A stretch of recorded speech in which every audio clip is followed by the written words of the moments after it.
So, Americans tend to be very passive consumers of food. We don't know where it comes from. We can't pronounce the ingredients on the label. It's definitely not local most of the time.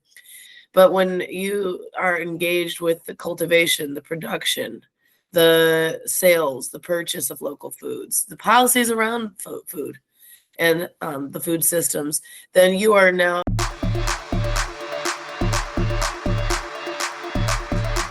Today, I invited Sara Continenza, founder and executive director of a nonprofit building local food systems called FoodStrong. FoodStrong is all about food justice and transforming neighborhoods into thriving, self-sustaining communities through food-focused community engagement. Before FoodStrong, Sara was with the Peace Corps for 2 years in West Africa, was a teacher for 4 years, and has worked with community health nonprofits for over 6. Sara founded FoodStrong in 2018 to educate and empower her communities through fresh and local foods. We dive into her journey, her programs, and everything FoodStrong here today. This is Earth ABC, featuring Sara Continenza.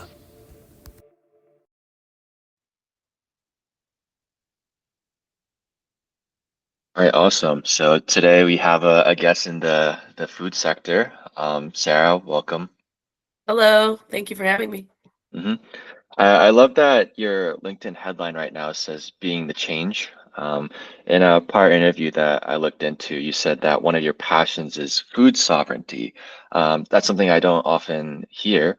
What does that mean to you? So, there's no standardized definition per se, but it really just refers to, actively engaging the consumers of food in every step and element of the food supply chain. So, Americans tend to be very passive consumers of food. We don't know where it comes from. We can't pronounce the ingredients on the label. It's definitely not local most of the time. But when you are engaged with the cultivation, the production, the sales, the purchase of local foods, the policies around food, and the food systems, then you are now an active member and you have more autonomy in the types of foods that are available to you. I think often we, don't have that. And so, we're kind of just, we get what we can get. And it really, supports the big, businesses, the big corporations, but those are there to make money. They're not there for our health, and they don't support our local economies. So by working toward food sovereignty, which is different than food security, which is making sure people have enough food for the day, which is very much important as well. We take it a step further. Now that your belly's fed for today, how can we have you become self-reliant, in your food, everyday choices, and, therefore become a little bit more independent? hmm So in your words, food sovereignty is kind of like a tier right above food security. Yeah, it's the difference between giving a man a fish and teaching a man to fish. Okay, I love that connection. You also mentioned autonomy. What does that look like in this context with the end-to-end like food chain and then also involving policies and much more than that? Well, so, to be food sovereign doesn't necessarily mean you're involved in every single element I just mentioned, but that you are just more closely connected in general. But, if you are, if you know how to grow your own food, for example, even if you aren't completely reliant just on that, if you're complementing your, food choices, supplementing your diet with these types of fresh foods you've grown, or eggs had from your own chickens, then, you are becoming more connected to the food systems, and you're therefore going to be able to, you know where your food comes from, know what was done to the food. A lot of times we don't know what kind of carcinogens or pesticides, things like that, were utilized in even our fresh produce. um, I do like to teach people how to read those little stickers on your produce, so if you are going to the store, well, what does that even mean? Right. Because a lot of people don't know what all of that means. And so, just being really more closely connected to that, and seeing the value in the exchange and the local economy, making sure that you see that it's important to go to support a local farmer, and why. Maybe you want to grow your own food. Maybe you want to sell your own food. Maybe it's just a matter of knowing what foods are growing everywhere all the time. Hmm. If and not using pesticides in your own yard so that you can, grow food and medicine in your own lawn. It grows, completely natural, especially in a place like here in Northeast Ohio. We're a very biodiverse region and food is everywhere.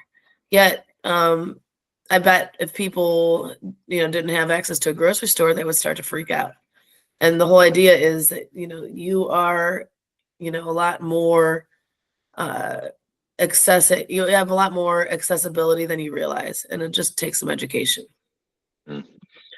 So I have a garden, a mini garden in my backyard.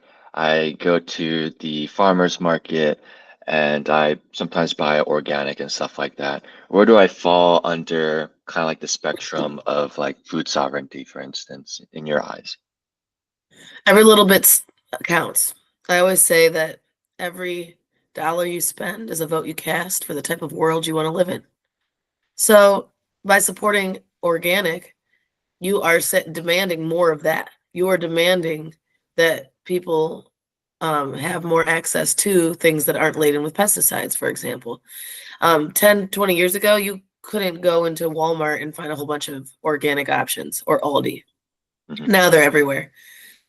Whether they all are actually organic or they're just on the label because they paid for that label, it's open for debate sometimes. Everyone's different, but at least we have that trend now. So might be going to the farmer's market and purchasing from that garden down the street, but you are demanding with your dollar that you have cleaner foods, and that's a big step. Hmm. Yeah, and I really like how you mentioned food security versus food sovereignty before. I mean, for food security, you saw firsthand the how hunger played on a community when you were in the Peace Corps in West Africa. And then you came back to Cleveland, interestingly enough, out of all other places. What does the picture of hunger look like in Cleveland and then from other places that you've lived in your life? Well, hunger in Cleveland is very real. It definitely looks different than other places. So when I was in West Africa, if the rain didn't come or the locusts did, you might not have a lot of food that season, that year. Um, and that is just lack of food, right? Here, we have a ton of things that look like food. I call them food-like substances, laden with chemicals and calories and sugar and all these other fun things. And, what I like to say is that people can often be overfed but undernourished. So you are starved for nutrition. And that is a different type of hunger because you don't look at someone necessarily starved for nutrition. They might be overweight or obese. You don't think of those people as hungry, but they are. Hmm. So Yeah, I I don't think know that's if a you heard very some cats in the background. no, I would love to though. I think that's a very interesting statement. Like people are overfed and undernourished. I think that's like a very silent and subtle problem that is like plaguing like not just Cleveland, but broadly like across the United States. And I know that's something you're tackling with FoodStrong. So what exactly is FoodStrong, and then how did you get started in very brief, like 1, 2 sentences? FoodStrong, I began in 2018. I had already launched a school garden initiative in partnership with Cleveland Public School District, and it really took off. The kids really enjoyed the program. Schools liked having me. It was in a couple schools. 2018, I started FoodStrong so I could raise funds and support for the program. And then it was really starting to take off. And in 2020, I was set to take off. And then And we all know what happened COVID. in 2020. Yeah. And so I ended up, working with a local farmers market, a very historical one of the oldest in the country, um, that gave us some land to use. So we ended up having a garden at that new site, and it's right around the corner from one of the schools that ended up closing 2 weeks after the lockdowns had started. So those kids didn't get to say goodbye to each other, and it was really kind of traumatic for everyone involved. So we I brought those kids to around the corner, and we built this garden at the Coit Market, and we ended up, it really kind of got a whole new audience base involved. We could start getting college students to come out and volunteer, different adults, kids, everyone, and it became like a healing moment for a lot of people. Excuse me. And we got a lot of attention for it because, we were some of the only people doing anything in person at all Right. at that time. So we got on the news a few times and we started getting exposure. And then when things started to subside, we ended up getting a ton of contracts in the schools. We're now in 13 schools, and that keeps to grow and, keeps growing. And we are now getting more grants and contracts. We've had a lot of budget cuts in the district. And so I think you suck at. I did. I take over everything. And so we have been, growing very consistently ever since. Our mission is to cultivate food justice in Northeast Ohio and beyond by building enduring local food systems from the ground up. And we are all about food sovereignty. So we have our school programming. We do health and wellness events. We do culinary arts classes, garden workshops, and we have a vacant lot restoration initiative, which we're hoping to relaunch next year in partnership with the county and a local organization called Red All Green Partnership that helps local community groups acquire and restore their lots in their communities through sustainable agriculture, which is super important given the fact we have over 30,000 vacant lots in the city of Cleveland alone. That's insane. Wow. Yeah. We don't even have 400,000 people. Do the math. That's crazy. Yeah. And you mentioned before COVID, you guys like took off like a rocket, and that kids especially like they love the programs. What about the programs exactly do you think was so well received by the kids especially?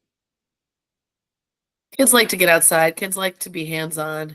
Kids like to learn through doing. And so often they're just sitting there passively receiving information.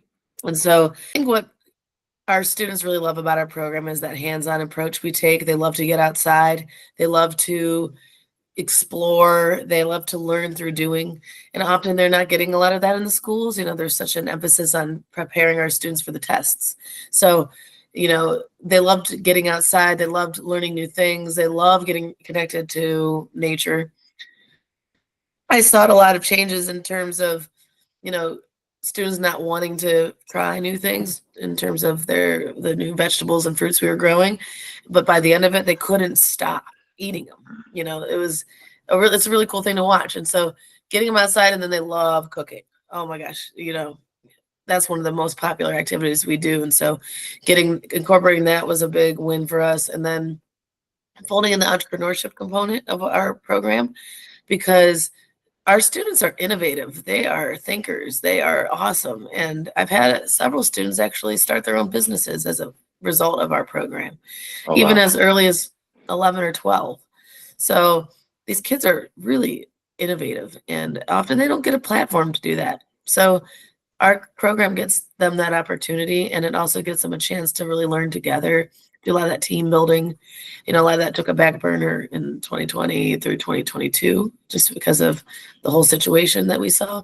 So it was really important because that's a really, really crucial component of social emotional learning. And so it was really beneficial to them, but I know also that they got a lot out of it, and we got a lot out of it because of all those reasons. And so it was really rewarding. Yeah, I think rewarding is a really good word to describe it, especially since seeing the kids start their own businesses. Like, I think that's a very strong signal for high engagement. Um, please tell me more about like what exactly do these programs look like? You mentioned it's hands-on, it's very interactive. Like, what's the duration of the program? Uh, what other programs do you have? And like, what is the main program that you have that, again, is so engaging? So our main program, our school programming, typically runs all school year, once a week, sometimes twice a week now, depending on the program of the school. And so every day, every week is a little different. It depends on the weather. It depends on the interests of our students. One thing I'm really proud of is the fact that our program is really responsive to the students and their goals and needs for the program. So, one school might really, really, really love being outside the garden. Others, they might care a lot more about the culinary. So we do all of it, but we might emphasize and dive deeper into certain elements based on the interests of our students. And so, all year round, depending on the season, spring, obviously we're getting in the garden again. Fall, we're harvesting a lot and cooking and, preparing the beds for the winter. Over the winter, we do a lot more around culinary and entrepreneurship. We tie in a lot of STEM. So, doing experiments, analyzing soil quality, talking about energy systems and composting and how does this all play? How does this all, cycle together? So that's, our main program. But we also have our vacant lot project, and it is currently on hold. But what we do with that is we go and engage with community groups that are interested or already working on vacant lots in their communities, and we support them with resources and some training and other and giving them really solid design options for to meet their goals, incorporating a lot of native plants and making sure that we are being holistic and sustainable in the approach. And most recently, we acquired a 3-acre lot near downtown Cleveland on a major thoroughfare. And that's going to be taking a lot of our time and energy and resources. So we're going to be restoring that because it requires a complete restoration. And it's going to take a lot of time, money, and resources, but it's going to be amazing because that's going to not only be our headquarters, but also our place where we can engage our community, do placemaking, and create a resilience hub for the community, with the community. And that's, climate resilience, that's food resilience, that's community. And so we're going to really engage the community very closely to find out what they really want to see and how they want to be part of this. And then we're going to create a design and a plan and an approach based on that. So that's our next endeavor. The transfer hasn't yet been done. So once it is, then we'll really take action. This girl really wants to be on my camera. Mhm. She can be I'm gonna let a her come next guest time. feature. Okay, awesome, awesome. So what's the before and then after for this newly acquired plot of land? So right now it's all about just cleaning it up. It's about making sure that we do our environmental assessments, that we really get a good lay of the land and make sure we know what we're working with. Mhm. It's a community engagement piece, and we're going to be working. We already are working very actively on getting the house on the property prepared to be our office, so that we can move all of our operations into one space. And we'll probably rent some office space upstairs because it's a pretty big house, and that'll kind of allow us to be consolidated. Right now we have a classroom space in one location, we have our office in another location. We're spread all out, and we don't have a lot of space right now. So that's going to be really helpful for us, and that'll also allow us to be very present in the community for that continued engagement. And then we will be in phased out approach, working then on the farm and the church. So the church will be the hub for the community, and the land will be our farm. But we have a phased out plan so that we can make it, digestible, so to speak. People always say you can only eat an elephant one bite at a time. So I'm trying to remember that because I've it's hard never because I've there's so never met much to such do. people. hmm And then you mentioned before that you've gotten a lot of like press coverage recently. I personally saw that you've been covered by Fox News, Cleveland 13, New York Times. What's the current reach of Food Strong other than Ohio, Currently, it's just Northeast Ohio. Northeast Ohio? It was always I have been very focused on building out our programming here, and eventually we would love to be able to go national with it. But I really want to make sure we have a solid foundation before we try to expand in that capacity. I would also love to sell our program model and curriculum to other districts across the country. I think that would be a really great opportunity, because we are very unique in a lot of the ways we approach our programming. Hmm. And what stage do you think you're currently at in terms of readiness to scale and launch like this model, like nationwide? I definitely would say we're probably a couple years out for that. Mm, And it awesome. also Well, depends on a lot of other factors with everything we got going sure. on.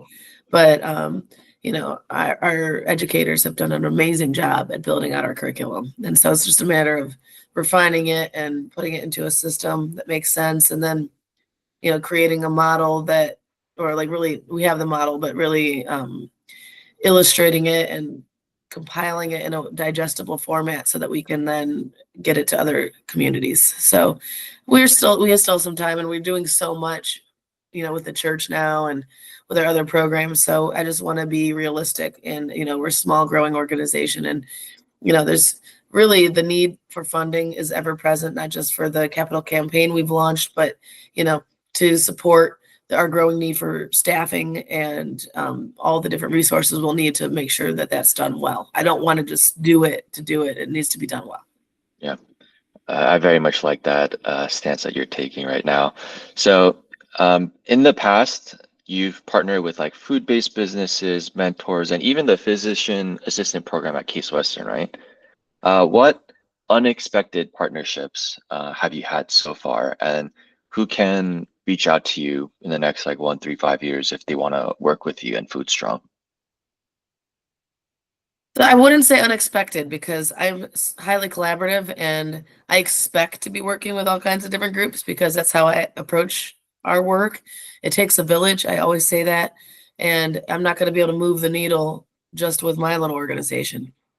I would say some of the most important partnerships we've had were with the Cleveland School District, with whom we have engaged very closely on our school programming. So they're the lion's share of program sites we offer. And then also, I would say that just 1 second. Hmm? It's awesome timing. Man. So we got through Cleveland. Okay. I would also say another partnership that we highly value is that with the county, because they have given us a lot of resources for the vacant lot program and have been very supportive. And we're looking forward to see where that partnership goes. And now that we have our farm in the city of Cleveland, I know that the city will be a big resource for us as well. So, the public sector, highly important. We work closely with a lot of community development corporations. Like the one in our neighborhood is St. Clair Superior Development. And so they come out with a lot of resources and support to help these types of endeavors, which is really important. And it's also helped us with our vacant lot initiative. Our partnership with the Coit Road Farmers Market, because without that partnership, I wouldn't have gotten the land that kind of gave us that foundation that we were able to build such a strong program base upon. So, but really, we work with everyone. We love all sectors. My board president is a popular restaurateur in Cleveland and has restaurants in other places even. Lago East Bank, Lago Custom Events, Sora, and they have all been so supportive, not only in hosting our galas and fundraisers, but I mean, honestly, the connections and the support that her network and Nicole in general has brought us has been instrumental in what we've done. And our board too, I mean, they're coming from all different walks of life and sectors, and have brought a lot to the table in terms of what they've offered. And so, it really has taken a village, and I don't have enough time to list all the important, amazing partnerships we've been able to work with. I'll actually shout out Greater Cleveland Construction, because they have been, Mark Mazzone has been guiding us through this whole construction and restoration process. And I don't know if I would have even necessarily taken on this new project if he hadn't reached out one day and said, hey, I'm looking to help volunteer. And I was at that very moment considering whether we should even take this, donation because of how much work it entails. And then I got that email and I'm like, I called him immediately. I was like, I have a project. Do you want to help? And so because of his support, we've really been able to do it well. I don't want to just, make it up as I go along. There's a lot that we've learned through the process and a lot goes into it. So he's been very supportive too from the private sector and has been introducing us to a lot of other private sector folks to support the endeavor, which has been really helpful. I really like that shout out. I mean, him along with like all the partnerships so far, seems like it's been really collaborative, and there's not really been anything unexpected so far. In terms of, I guess, next steps that you'll be taking for next couple of years, what do you foresee as like the biggest obstacles, and how do you plan on overcoming them? Funding, point blank. I mean, we're going to be very creative in how we fund this new endeavor, through sponsorship opportunities, naming rights on some of the elements of the buildings and the greenhouses and all that. Um, you know, Writing grants, we have gotten some initial support already from a couple local foundations to Covis and Bicknell, which has been really helpful. So really that hustle and just being creative in how we engage, our funding partnerships, you know, some local foundations like Cleveland Foundation, Gun Foundation that we hope to really work with closely on this, especially because the Cleveland Foundation has been developing on a corridor down the street from their new headquarters, and we are at literally the other end of that corridor. We end the corridor.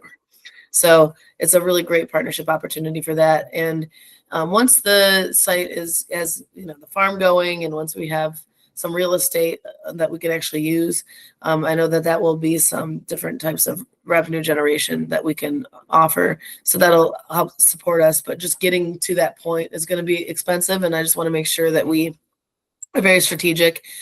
We have a board member, Kevin with Bone and Feather LLC, who's been very tremendous in helping us with our capital campaign and things like that and our strategy. So I'm confident that we will be able to get the support. It's something that we're very, very strategic about right now.